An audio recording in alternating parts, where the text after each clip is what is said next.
Bonjour à tous. Aujourd'hui, on va explorer l'histoire fascinante et poignante de l'Arménie, une nation qui a frôlé la disparition à plusieurs reprises. Comment un pays avec une histoire si riche a-t-il pu presque être effacé des cartes du monde? Pour bien comprendre cette histoire complexe, on va remonter le temps ensemble. Mais avant de plonger dans le vif du sujet, clarifions quelques termes clés. Un empire, c'est un grand ensemble de territoires sous un pouvoir central. Un pays, c'est un territoire avec sa propre organisation.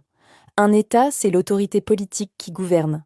La population, ce sont les habitants, tandis qu'un peuple partage une culture et une histoire commune. L'ethnie, elle, renvoie à des origines et traditions communes, et l'ascendance à notre héritage génétique. Gardez bien ces définitions en tête, car elles nous seront très utiles pour la suite.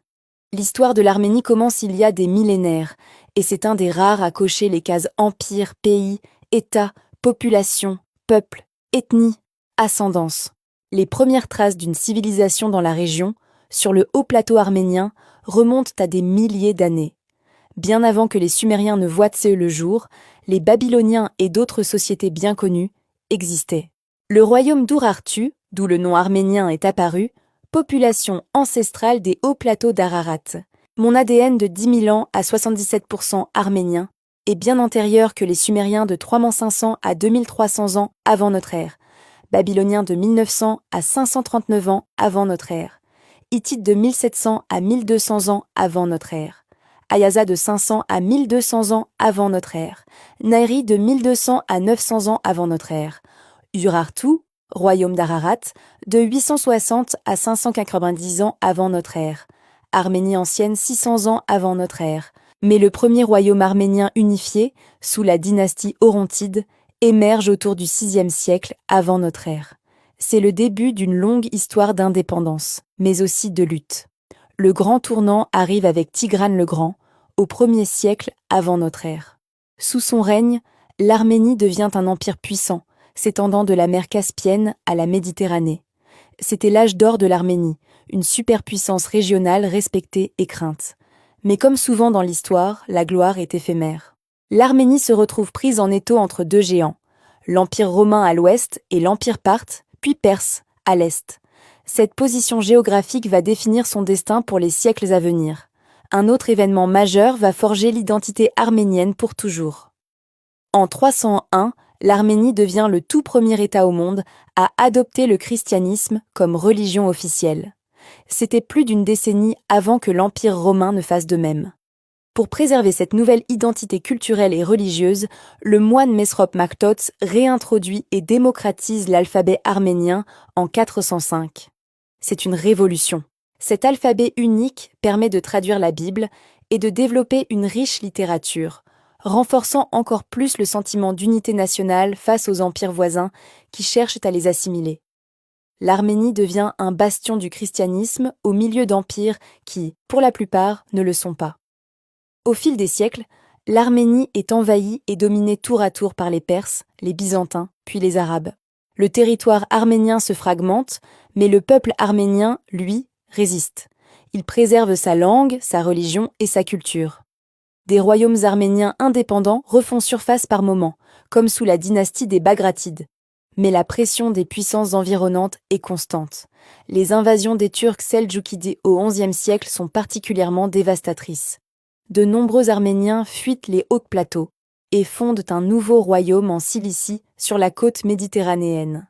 Ce royaume, connu sous le nom de Petite Arménie, deviendra un allié crucial des croisés européens. Pendant ce temps, l'Arménie historique, le cœur du pays, tombe sous la domination de divers empires, notamment mongols. Le territoire se morcelle, les frontières changent sans cesse. Le mot Arménie désigne de plus en plus un peuple dispersé plutôt qu'un État unifié. À partir du XVIe siècle, le plateau arménien est divisé entre deux nouveaux empires puissants, l'Empire ottoman à l'ouest et l'Empire perse séfévide à l'est. Pour les Arméniens, c'est le début d'une longue période sans État souverain sur leur terre ancestrale.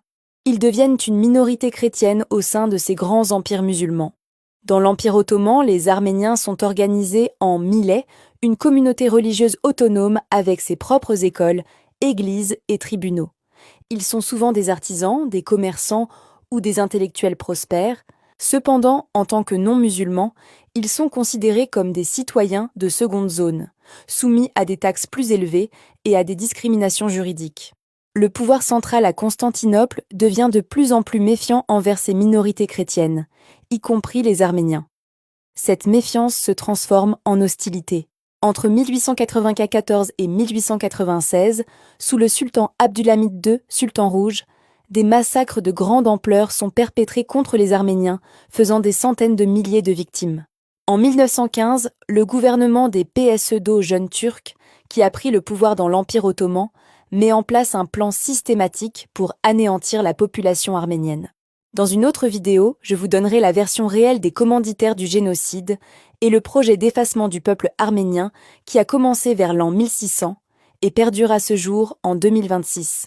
C'est le début du génocide arménien. Les hommes sont d'abord enrôlés dans l'armée puis exécutés.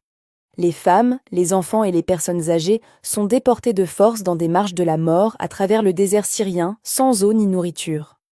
Les massacres, la faim et les maladies déciment la population. On estime qu'environ 1,5 million d'Arméniens ont péri. Leurs biens sont confisqués, leurs églises et monuments culturels sont détruits. Les connards qui passent leurs vacances sur ces terres tachées du sang de mes grands-parents, vous êtes juste des sales connards. Quant à votre retour, vous dites c'était super et les Turcs très gentils. Leur but est clair, effacer toute trace de la présence arménienne sur ces terres ancestrales et se réapproprier leurs traditions, leur cuisine, leurs mélodies et bien d'autres éléments qu'ils n'étaient pas capables de développer dans leur région d'origine, les steppes de l'Est, en tant que nomades. L'Arménie occidentale, le cœur historique du pays, est vidée de ses habitants. C'est à ce moment précis de l'histoire que l'Arménie a véritablement failli être gommée des cartes, non seulement politiquement, mais aussi physiquement et culturellement. Une première république d'Arménie est proclamée sur une petite partie du territoire historique correspondant à l'Arménie orientale. C'est le premier État arménien indépendant en près de 6 siècles. C'est un moment de joie immense mais de courte durée. Prise en tenaille entre le pseudo-turc Mustafa Kemal et le pseudo-russe Lénine. Tous les deux de même confession et sous l'ordre du même commanditaire que je vous le dévoilerai dans une autre vidéo. Pour info, Mustafa Kemal, entraîné et programmé dans la ville de sa naissance, Salonique en Grèce, et Lénine en Allemagne, cette racaille dépaisse la nouvelle République d'Arménie, l'Arménie soviétique lui-même divise en 3. Nakhitchevan et l'Artsakh aux Azéris turcs, la région de Kars à la Turquie actuelle. Traité de Moscou signé entre le pseudo-turc Mustafa Kemal et le pseudo-russe Lénine sous les ordres d'autres raclures. Pendant 70 ans, l'Arménie est une des 15 républiques de l'Union soviétique. La culture et la langue arménienne sont préservées, mais sous le contrôle strict de Moscou. Toute expression de nationalisme est réprimée. Les frontières sont figées. La région du Haut-Karabakh, peuplée majoritairement d'Arméniens, est rattachée à la République soviétique d'Azerbaïdjan. Les traces des Arméniens autochtones, millénaires, sont détruites, notamment à travers la destruction de leurs églises. Ou, églises transformées en mosquées par des pseudo-musulmans, les vrais musulmans ne feraient jamais ce genre de falsification. Mais le Vatican est complice avec ces parasites. Je ferai une autre vidéo sur le Vatican qui sont tous, sauf chrétiens. À ce jour, un État arménien souverain existe. Mais son territoire ne représente qu'une fraction de son étendue historique, et toujours sous l'influence des mêmes parasites qui font tout pour effacer la trace des Arméniens sur les cartes du globe. La plus grande partie de l'Arménie historique se trouve en Turquie actuelle. Le pays reste dans une situation géopolitique très complexe, enclavé et entouré de voisins avec qui les relations sont souvent tendues. L'histoire a laissé des cicatrices profondes. La mémoire du génocide, la perte des terres ancestrales et la diaspora mondiale sont des éléments centraux de l'identité arménienne moderne. Pourtant, malgré les invasions, les massacres et les pertes territoriales, le peuple arménien a survécu. Il a conservé sa langue unique, sa foi chrétienne ancienne et sa culture incroyablement riche. L'histoire de l'Arménie est une leçon de résilience. C'est l'histoire d'un peuple qui a refusé d'être effacé de la carte et de la mémoire du monde.